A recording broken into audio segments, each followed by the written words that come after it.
আসসালামু আলাইকুম। Naim unique academic YouTube চ্যানেলে আপনাদেরকে স্বাগতম। আজকে আমরা পার্ট শুরু করতে যাচ্ছি। দ্বিতীয় পার্টে আজকে আমরা আলোচনা করব পদার্থের গঠন, স্ট্রাকচার অফ ম্যাটার। পদার্থের গঠন সম্পর্কে যে বিজ্ঞানী প্রথম ধারণা দিয়েছিলেন তিনি হচ্ছেন গ্রিক বিজ্ঞানী ডেমোক্রিটাস। তিনি অভিমত দেন যে সকল পার্থিব বস্তু অর্থাৎ পৃথিবীতে যে সকল বস্তু আছে সেগুলো অসংখ্য ক্ষুদ্র ক্ষুদ্র অবিভাজ্য কণা দ্বারা গঠিত। ডেমোক্রিটাস এই অবিভাজ্য কণার নাম দিয়েছিলেন অ্যাটমস। যেহেতু তিনি গ্রিক তাই অ্যাটমটাও একটি গ্রিক শব্দ, যেটা হচ্ছে এ অর্থ হচ্ছে না, যা অর্থাৎ ভাগ করা যায় না। টোমস অর্থাৎ ভাগ করা যায় না এমন অবিভাজ্য কণা। আর অ্যাটম হচ্ছে অবিভাজ্য, যদি আমি বাংলায় করি ফুল সেটা হচ্ছে অবিভাজ্য। এখন এই ব্রিটিশ বিজ্ঞানী জন ডাল্টন এই মতবাদটাকেই ধরে তিনি বলেন যে ঠিক আছে, যেটা বিভাজ্য করা যায় না সেটার নাম হচ্ছে পরমাণু। এই পরমাণু মতবাদকে তিনি আধুনিক রসায়নের ভিত্তি তৈরি করেন। এজন্য জন ডাল্টনকে আধুনিক রসায়নের জনক বলা হয়। এখন যদি পরীক্ষায় আসে আধুনিক রসায়নের জনককে, তাহলে হবে জন ডাল্টন। এখন দেখুন, পরমাণু এবং অণু জিনিসটা কি?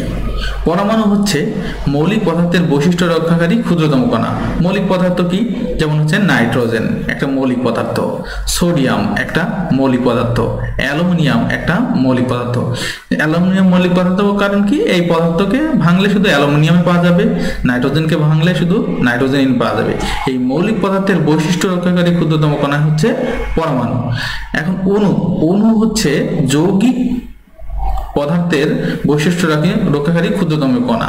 যৌগিক পদার্থ বলতে কি বোঝায়? যৌগিক পদার্থ বলতে যেমন একটা উদাহরণ দিই আমি, যেমন পানি বা NaCl লবণ, খাবার লবণ। এই পানিকে ভাঙলে আপনি হাইড্রোজেন পাবেন, অক্সিজেন পাবেন।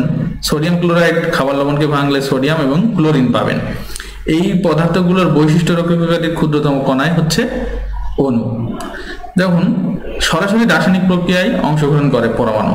যেমন আপনি যদি সোডিয়াম এবং ক্লোরিন কে যদি আপনি রাসায়নিক বিক্রিয়া করেন, ঠিক আছে, তাহলে এরা NaCl খাবার লবণ তৈরি করবে, ঠিক আছে। কিন্তু রাসায়নিক বিক্রিয়ায় রাসায়নিক বিক্রিয়ায় অংশগ্রহণ করে না। এটা একটা সরাসরি পানির একটা অণু, যেমন পানি H2O একটা অণু, এটা সরাসরি একটা যৌগ এবং এটা অণু, এটা রাসায়নিক বিক্রিয়ায় অংশগ্রহণ করে না। কিন্তু পরমাণু রাসায়নিক বিক্রিয়ায় অংশগ্রহণ করে। দেখুন, অণু শব্দের অর্থ ক্ষুদ্র আর পরমাণু শব্দের অর্থ অত্যন্ত ক্ষুদ্র। তার মানে অণু তো ক্ষুদ্র আছেই, এর থেকেও ক্ষুদ্র হচ্ছে পরমাণু। আর আমাদের যেসব মৌলিক গ্যাস মানে কি? যেসব গ্যাসের সাথে কোনো মিশ্রণ নেই, যেমন নাইট্রোজেন, হাইড্রোজেন, অক্সিজেন, এই গ্যাসগুলো সবটাই হচ্ছে দ্বিপরমাণু। মানে এদের নিচে 2 লিখতে হবে। হাইড্রোজেন H2, নাইট্রোজেন N2, এটা হচ্ছে দ্বিপরমাণু, কারণ এরা মৌলিক গ্যাস। এরা অন্য গ্যাসের সাথে মিশে একটা বিক্রিয়ায় অংশগ্রহণ করতে পারে। কিন্তু যদি একটা গ্যাস যেটাকে কোনো গ্যাসের সাথেই যদি না মেশে, তারা নিষ্ক্রিয় অবস্থায় থাকে, যে আমি কারোর সাথে মিশবো না, আমি একা থাকবো, তাহলে সেটা হচ্ছে এক পরমাণু গ্যাস এবং ওইটা হচ্ছে নিষ্ক্রিয় গ্যাস। যেমন হিলিয়াম, নিয়ন, আর্গন, এগুলো হচ্ছে এমন একটা গ্যাস যেটা অন্য গ্যাসের সাথে মিশে না, তা স্বতন্ত্রভাবে থাকে, এই জন্য এরা হচ্ছে নিষ্ক্রিয় গ্যাস এবং এরা হচ্ছে এক পরমাণু, অর্থাৎ এদের নিচে এক করে দিতে হবে। এখন দেখুন, পারমাণবিক ভর ও আণবিক ভর এই দুটোর মধ্যে আপনাদের সংজ্ঞা বা এই দুটো কি জিনিস, এটা বোঝার জন্য একটু আলোচনা করা যাক। পরমাণু এবং অণু অত্যন্ত ক্ষুদ্র, যেটা বলেছি আমরা, অণু হচ্ছে ক্ষুদ্র আর পরমাণু হচ্ছে তার থেকেও ক্ষুদ্র, একটু আগে আলোচনা করছি, ঠিক আছে।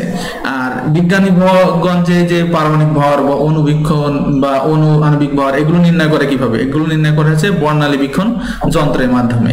যেমন পৃথিবীতে সবচেয়ে হালকা মৌল হাইড্রোজেন, ঠিক আছে, এর পারমাণবিক ভর কত হচ্ছে 1.67 × 10⁻²৪,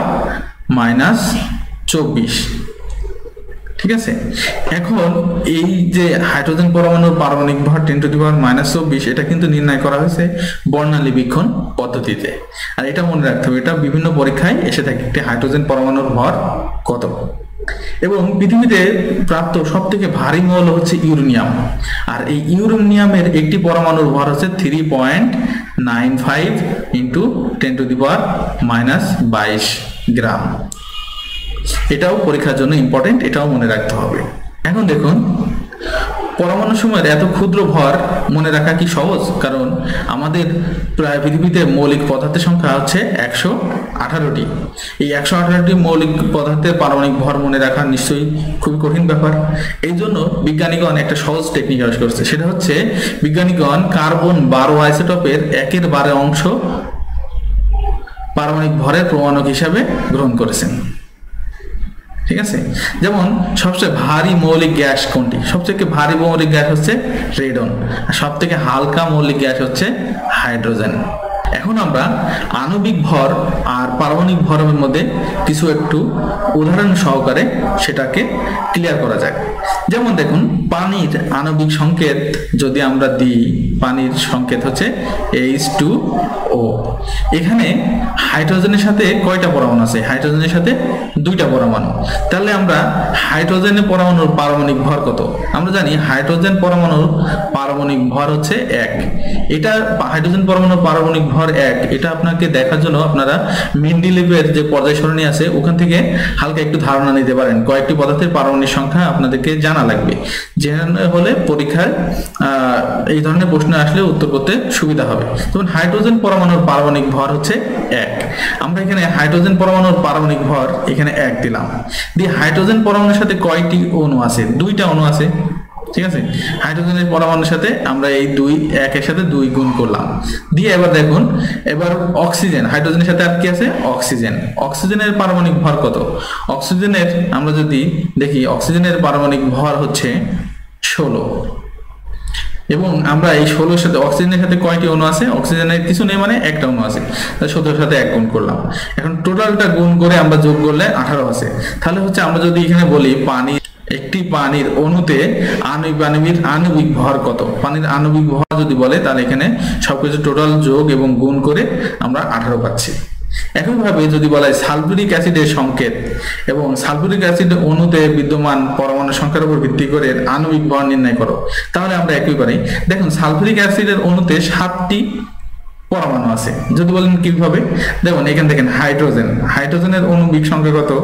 হাইড্রোজেন এখানে যদি আমরা দেখি পারমাণবিক সংখ্যা 1, আর সাথে আছে 2টা অণু আছে। তাহলে এখানে দেখেন আমাদের এখানে 2টা হাইড্রোজেন আছে। সালফার আছে কয়টা?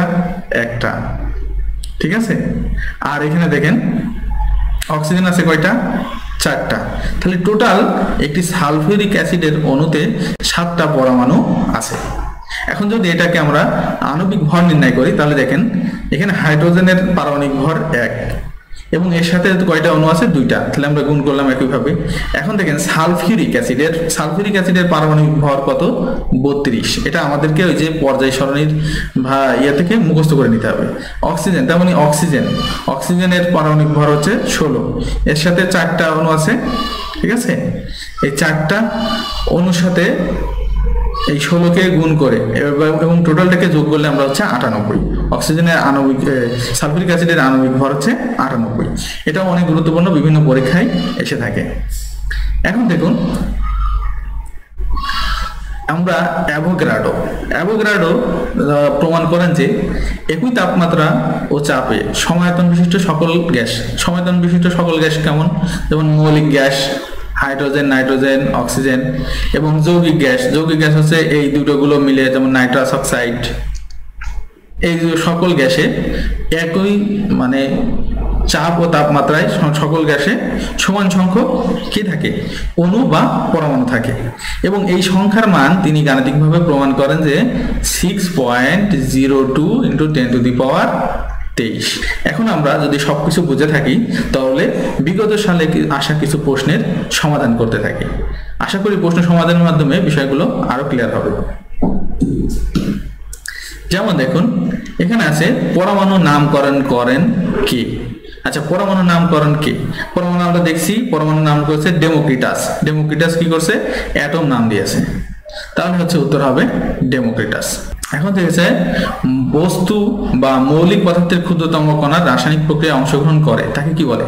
রাসায়নিক প্রক্রিয়ায় যেহেতু অংশগ্রহণ করে, আমরা দেখছি রাসায়নিক বিক্রিয়া কি অণু অংশগ্রহণ করে না, পরমাণু অংশগ্রহণ করে না, ইলেকট্রন প্রোটন অংশগ্রহণ করে না, পরমাণু অংশগ্রহণ করে। রাসায়নিক বিক্রিয়ায় পরমাণু অংশগ্রহণ করে, কারণ পরমাণু হচ্ছে মৌলিক পদার্থের ক্ষুদ্রতম কণা, আর এই পরমাণু রাসায়নিক প্রক্রিয়ায় অংশগ্রহণ করে।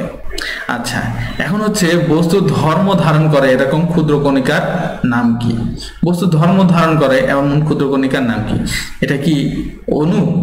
না, অণু তো ধর্ম ধারণ করতে পারে না, কারণ অণু হচ্ছে যৌগিক পদার্থের ক্ষুদ্রতম কণা। পরমাণু হচ্ছে মৌলিক পদার্থের ক্ষুদ্রতম কণা, এবং এটাই হচ্ছে বস্তুর ধর্ম ধারণ করে। আর কণা তো পদার্থের মধ্যে থাকে, এটা ধর্ম ধারণ করে না, মূলত একটা পদার্থের নাম বা ধর্ম। এখন দেখুন নিচের কোনটি অণু গঠন করে না?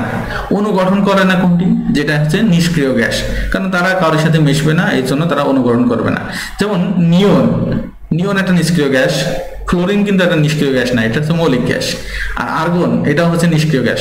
সুতরাং এই ক আর এই নিয়ন এবং আর্গন হচ্ছে মৌলিক গ্যাস, এরা হচ্ছে আপনার কোনো অণু গঠন করবে না। এখানে দেওয়া আছে সালফিউরিক অ্যাসিডের একটি অণুতে মোট পরমাণু সংখ্যা কত? আমরা প্রথমে সালফিউরিক অ্যাসিডের সংকেতটা লিখি, H2SO4, এটা হচ্ছে সালফিউরিক অ্যাসিড। এখন দেখেন একটি হাইড্রোজেনের সাথে এর পরমাণু সংখ্যা কত? 2টি। তাহলে আমরা হাইড্রোজেন 2টা লিখলাম, ঠিক আছে। এখন দেখেন সালফিউরিক অ্যাসিড এর সাথে S, এখানে S কয়টা আছে? একটা, ঠিক আছে। আর এই যে অক্সিজেন এর একের সাথে এখানে কয়টা আছে? চারটা। তাহলে আমি যদি টোটাল যোগ করি তাহলে হচ্ছে 7। এই একটা সালফিউরিক অ্যাসিডের সাথে 7টা পরমাণু আছে, সুতরাং সালফিউরিক অ্যাসিডে 7টা পরমাণু আছে, উত্তর হবে 7।